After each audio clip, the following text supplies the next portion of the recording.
বিদ্যুতের খুঁটির সাথে ইকো গাড়ির সংঘর্ষ, অল্পেতে রক্ষা পেল ইকো গাড়িতে থাকা ঈদের আনন্দে ঘুরতে আসা চালক সহ 6 জন যুবক। ঘটনাটি ঘটে সোমবার দুপুর 1:30 বটতলী ল্যাংটা দরগা এলাকায়।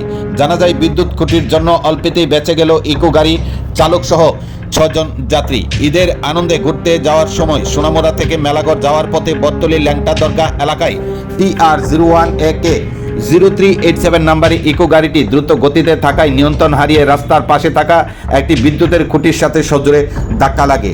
বিকট শব্দ পেয়ে স্থানীয়রা বেরিয়ে আসে।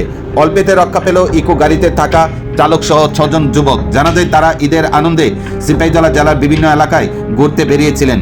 নিয়ন্ত্রণ হারিয়ে বিদ্যুতের খুঁটির সাথে ইকো গাড়িটির সংঘর্ষ হয়।